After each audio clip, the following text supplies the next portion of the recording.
قرآن کریم میں اللہ تبارک و تعالی نے ارشاد فرمایا وَنُنَزِّلُ مِنَ الْقُرْآنِ مَا هُوَ شِفَاءٌ وَرَحْمَةٌ لِّلْمُؤْمِنِينَ وَلَا يَزِيدُ الظَّالِمِينَ إِلَّا خَسَارًا. ہم یہ قرآن جو نازل فرما رہے ہیں مومنوں کے لیے شفا اور رحمت ہے، ظالموں کے لیے خسارہ اور نقصان ہی بڑھتا ہے. یعنی قرآن کریم ہمارے لیے نسخہ کیمیا ہے اور اسی میں ہمارے لیے بھلائی ہے. لہذا ہمیں اور آپ کو چاہیے کہ اپنے آپ کو قرآن کریم سے جوڑ لیں. اگر قرآن کریم سے جوڑ لیں گے تو ہم کامیاب ہو جائیں گے، پوری دنیا میں ہم کامیاب ہوں گے. آج ہم ذلیل و خوار ہو رہے ہیں، اس کی ایک بڑی وجہ یہ ہے کہ ہم نے قرآن کریم کو چھوڑا. ہم نے پیارے حبیب جناب محمد الرسول اللہ صلی اللہ علیہ وسلم کے نورانی طریقے کو چھوڑا. معزز سامعین، قرآن کریم کی آیت ہے الا ان الارض للہ یورثها من یشاء من عباده والعاقبۃ للمتقین. یہ زمین اللہ تبارک و تعالی کی ہے. اللہ تبارک و تعالی اپنے بندوں میں سے جسے چاہتا ہے اس کا وارث بنا دیتا ہے. ظاہر ہے ہم وہ قوم تھے، مسلمان وہ قوم تھی جو ساری دنیا پر غالب تھی. آج اگر ہم مغلوب ہیں تو اس کی وجہ یہ ہے کہ ہم نے قرآن کریم کو رد کیا. جب ہم قرآن کریم کو رد کریں گے اور گمراہی پر اڑے رہیں گے تو اس کا مطلب یہ ہوگا کہ ہم انجان نہیں ہیں بلکہ ظالم ہیں، حق کو چھوڑ کر باطل کی طرف جھکے جا رہے ہیں، اور یہ خسارہ اور نقصان ہی نقصان ہے اور اپنے آپ پر ظلم کرنا ہے. برادران اسلام و معزز سامعین، اللہ تبارک و تعالیٰ کا بے انتہا کرم اور احسان ہے کہ اللہ تبارک و تعالیٰ نے ہمیں اور آپ کو اسلام کی عظیم نعمت عطا فرمائی. مذہب اسلام ایک عظیم نعمت ہے جو ہمیں اور آپ کو بغیر کسی محنت و مشقت کے اللہ تبارک و تعالیٰ نے عطا فرما دی. ہم نے قرآن کریم کی ایک آیت تلاوت کی لقد کان لکم فی رسول اللہ اسوۃ حسنہ، جس کا ترجمہ ہے کہ رسول اللہ صلی اللہ علیہ وسلم کی زندگی ہمارے لیے نمونہ ہے، بہترین نمونہ ہے. لہذا ہماری اور آپ کی زندگی کے لیے بہترین نمونہ پیارے حبیب جناب محمد الرسول اللہ صلی اللہ علیہ وسلم کا نورانی طریقہ ہے. ہمیں اور آپ کو چاہیے کہ ہم ایک ایک سنت کو معلوم کریں اور اس سنت پر عمل کرنے کی کوشش کریں. ہم نے ایک حدیث پڑھی من تمسک بسنتی عند فساد امتی فلہ اجر 100 شہید، کہ جس زمانے میں سنتوں کا پامال کیا جا رہا ہو اس زمانے میں اگر کوئی سنت پر عمل کرتا ہے تو اللہ تبارک و تعالی اسے 100 شہیدوں کا ثواب عطا فرماتے ہیں. اس لیے معزز سامعین، یہ جو مجلس ہے یہ ظاہر ہے ہمارے لیے یہ مجلس نیک لوگوں کی مجلس ہے، اللہ والوں کی مجلس ہے. ہمارا مقصد یہ ہے کہ ہم ان لوگوں کی صحبت اختیار کریں تاکہ ہماری صحیح تربیت ہو سکے. قرآن کریم میں اللہ تبارک و تعالی نے ارشاد فرمایا یا ایھا الذین آمنوا اتقوا اللہ وکونوا مع الصادقین. اے ایمان والو، اللہ رب العزت سے ڈرو. جگہ جگہ قرآن کریم میں یہ حکم دیا گیا کہ اللہ تبارک و تعالیٰ سے ڈرو. ڈرنے کا مطلب یہ ہے کہ جس کے جو حقوق ہے اس کو صحیح طور پر ادا کیا جائے. بیک وقت ایک انسان ایک اچھا شہری بنے، ایک اچھا انسان بنے اور ایک ذمہ دار بن کر زندگی گزارے. معزز سامعین، اسلام وہ سچا مذہب ہے کہ اگر اس پر ہم عمل کریں گے تو دین و دنیا دونوں جگہ کامیاب ہوں گے.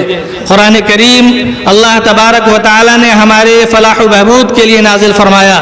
قرآن کریم میں اللہ تبارک و تعالیٰ نے ارشاد فرمایا وَنُنَزِّلُ مِنَ الْقُرْآنِ مَا هُوَ شِفَاءٌ وَرَحْمَةٌ لِّلْمُؤْمِنِينَ وَلَا يَزِيدُ الظَّالِمِينَ إِلَّا خَسَارًا. ہم یہ قرآن جو نازل فرما رہے ہیں مومنوں کے لیے شفا اور رحمت ہے، ظالموں کے لیے خسارہ اور نقصان ہی بڑھتا ہے. یعنی قرآن کریم ہمارے لیے نسخہ کیمیا ہے اور اسی میں ہمارے لیے بھلائی ہے. لہذا ہمیں اور آپ کو چاہیے کہ اپنے آپ کو قرآن کریم سے جوڑ لیں. اگر قرآن کریم سے جوڑ لیں گے تو ہم کامیاب ہو جائیں گے، پوری دنیا میں ہم کامیاب ہوں گے. آج ہم ذلیل و خوار ہو رہے ہیں، اس کی ایک بڑی وجہ یہ ہے کہ ہم نے قرآن کریم کو چھوڑا. ہم نے پیارے حبیب جناب محمد الرسول اللہ صلی اللہ علیہ وسلم کے نورانی طریقے کو چھوڑا. معزز سامعین، قرآن کریم کی آیت ہے الا ان الارض للہ یورث یورثھا من یشاء من عبادہ والعاقبۃ للمتقین.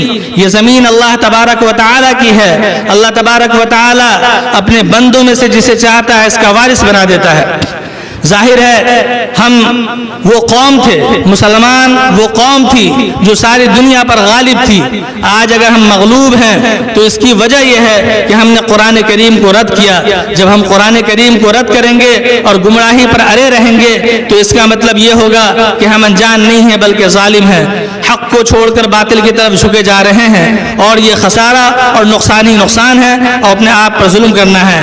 لہذا ہمیں اپنے عمل کو سدھارنے کی ضرورت ہے. قرآن کریم میں ایک جگہ ہے وعد اللہ الذین آمنوا منکم وعملوا الصالحات لیستخلفنہم فی الارض کما استخلف الذین من قبلہم.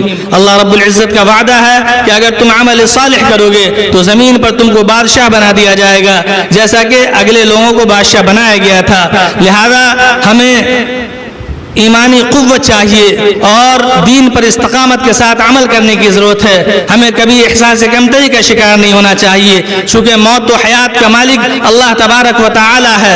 رزق کا ذمہ دار اللہ تبارک و تعالی ہے. لہذا کسی سے ڈرنے کی ضرورت نہیں. اپنے آپ کو خوش نصیب اور اپنے آپ کو فخر محسوس کرنا چاہیے کہ اللہ تبارک و تعالی نے ہمیں اتنی بڑی نعمت عطا فرمائی.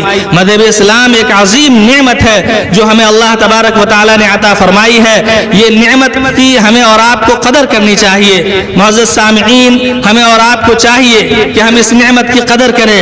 نعمت کی قدر کرنے کا مطلب یہ ہے کہ صحیح تربیت، اہل اللہ کی صحبت سے بہت زیادہ فائدہ ہوتا ہے. یہاں تک کہ کتابوں میں لکھا ہے کہ اگر پودوں کے اندر پانی ڈال دیا جائے تو پودوں میں نشوونما ہوتی ہے، پودوں میں گروتھ ہوتا ہے. اسی طرح اگر ہم اللہ والوں کی صحبت اختیار کریں گے تو ہمیں نیک کام کرنے میں لطف اور مزہ آئے گا. ہمیں دین اسلام صحیح طور پر سمجھ میں آئے گا. لہذا تربیت کی انتہائی ضرورت ہے اور ہم لوگ خوش نصیب ہیں کہ اللہ تبارک و تعالی نے ہمیں ایسے مواقع عطا فرمائے اور ایسے لوگ بھی عطا فرمائے جو ہماری تربیت کے لیے موجود ہیں.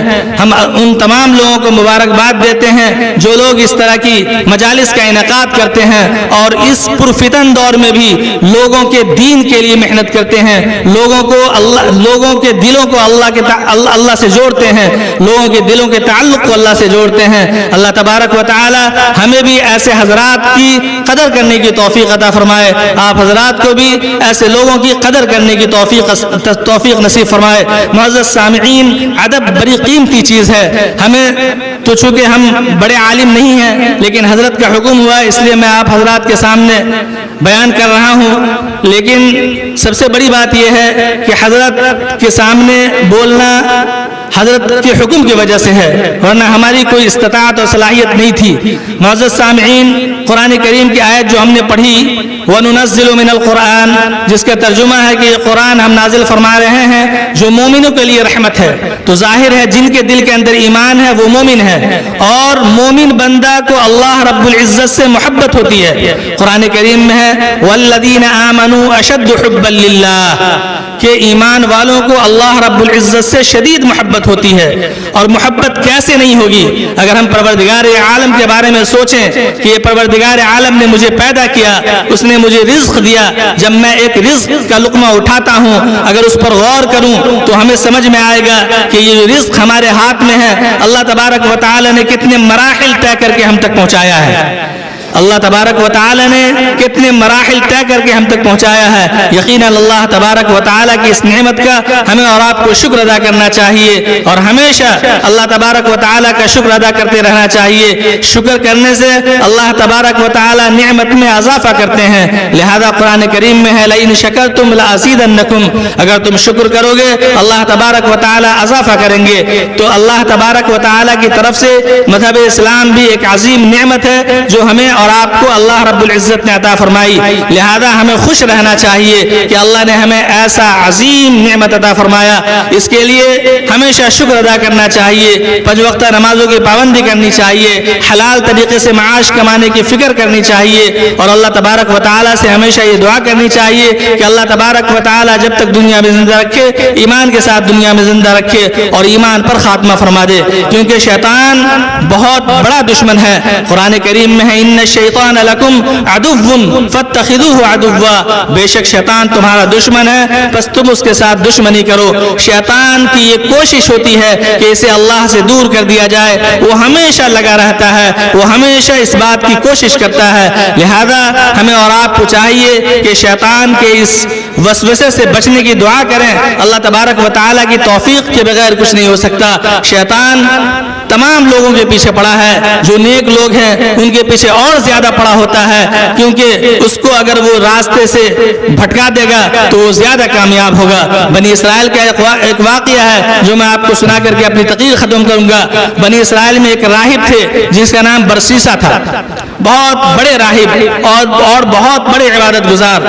انہوں نے ایک اپنا کمرہ بنایا تھا اور اس کے اندر ہمیشہ وہ عبادت میں مشغول رہا کرتے تھے۔ باہر شیطان نے دیکھا کہ اس کو کیسے ورغلایا جائے، اس کو کیسے بہکایا جائے، اس کو کیسے اللہ کا ناشکرہ بنایا جائے۔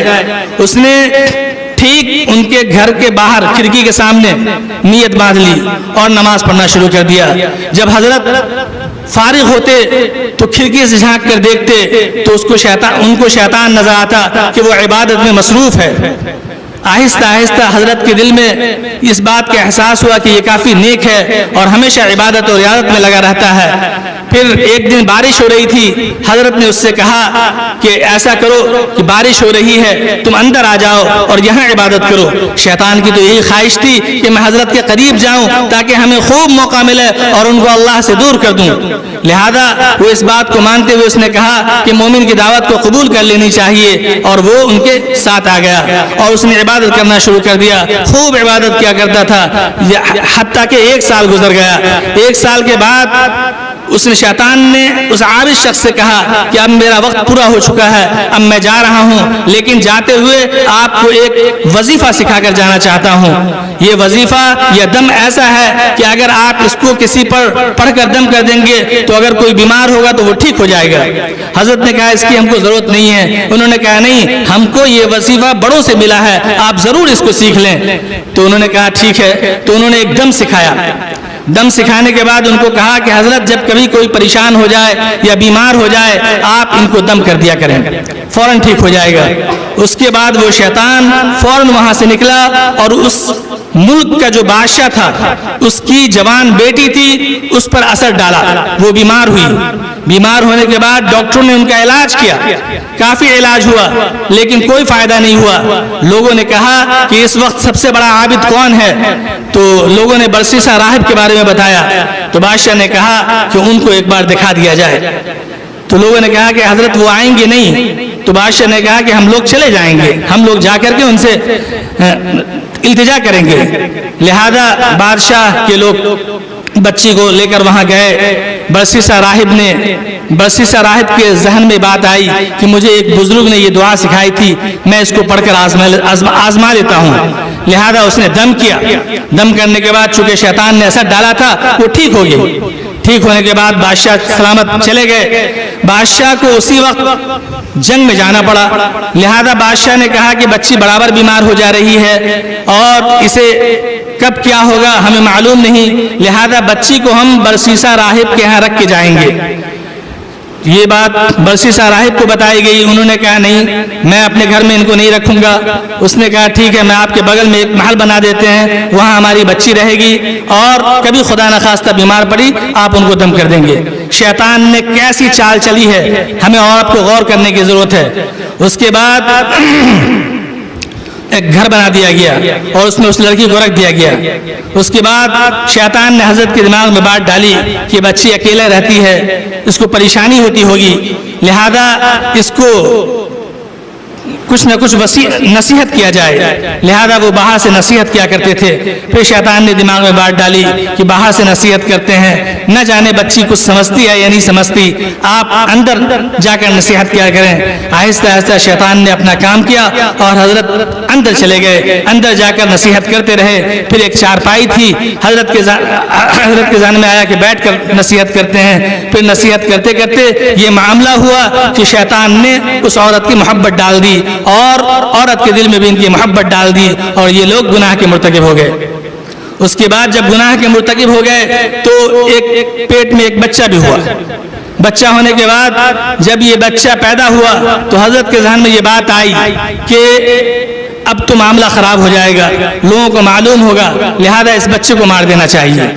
اس نے اس عورت سے مشورہ کیا، لیکن بچے کی ماں ہوتی ہے، اس نے کہا نہیں، اس بات کو میں برداشت نہیں کروں گی، لیکن حضرت نے اس بچے کو مار دیا۔ مارنے کے بعد اس کو دفن کر دیا۔ پھر ان کے ذہن میں یہ بات آئی کہ یہ عورت کبھی اس بات کو بھولے گی نہیں، کبھی نہ کبھی وہ ضرور کہہ دے گی، لہذا اس عورت کو بھی مار دیا جائے۔ لہذا انہوں نے اس کو بھی مار دیا اور دفن کر دیا۔ اب اس کے بعد شیطان کا کھیل شروع ہوا۔ جب بادشاہ جنگ سے واپس آیا تو شیطان نے تمام پہلے بادشاہ کے لوگ ان کے پاس آئے پوچھنے کے لیے کہ بچی کہاں ہے۔ انہوں نے کہا کہ وہ بیمار پڑ گئی اور وہ انتقال کر گئی، اللہ کو پیاری ہو گئی۔ وہ لوگ چلے گئے۔ شیطان نے بادشاہ کے 3 بیٹوں کو خواب دکھایا کہ تمہاری بہن مری نہیں ہے بلکہ اس کو قتل کر دیا گیا، اور اس سے ایک بچہ بھی ہوا تھا، اس کو بھی قتل کیا گیا، اور وہ لوگ کو فلاں جگہ پر دفن کر دیا گیا۔ معزز سامعین، جب تینوں بچوں نے یہ خواب دیکھا، تینوں شہزادوں نے خواب دیکھا، تو چھوٹے والے شہزادے نے کہا کہ میں اس بات کی تحقیق کروں گا کہ کہاں تک یہ بات صحیح ہے اور کہاں تک یہ بات غلط ہے۔ لہذا وہ وہاں پہنچا، زمین کھودی گئی تو واقعی دیکھا گیا کہ چھوٹا بچہ بھی ہے اور عورت بھی ہے، دونوں کا ڈھانچہ ملا۔ تو برسیسہ راہب کو گرفتار کیا گیا، گرفتار کر کے سزا ہوئی، پھانسی کی سزا ہوئی۔ جب پھانسی کی سزا کا اعلان ہو گیا، وقت مقرر ہو گیا، تو شیطان وہاں پر حاضر ہوا اور اس نے کہا کہ مجھے آپ پہچانتے ہیں، میں وہی ہوں جس نے آپ کو دم سکھایا تھا، میں وہی ہوں جس نے اس بچی پر اثر ڈالا تھا، میں وہی ہوں اور میں ہی آپ کو بچا سکتا ہوں۔ آپ ایک بات میری بات مان لیں، ایک بات میری مان لیں، آپ بچ جائیں گے، آپ موت سے بچ جائیں گے۔ اس نے کہا کون سی بات مان لوں؟ اس نے کہا آپ اللہ کا انکار کر دیں کہ اللہ نہیں ہے۔ تو معزز سامعین، برسیسہ راہب نے سوچا کہ ایک بار کر دیتا ہوں، پھر بعد میں توبہ کر لوں گا۔ اس نے جیسے ہی کہا کہ اللہ نہیں ہے، اس کی پھانسی ہوئی۔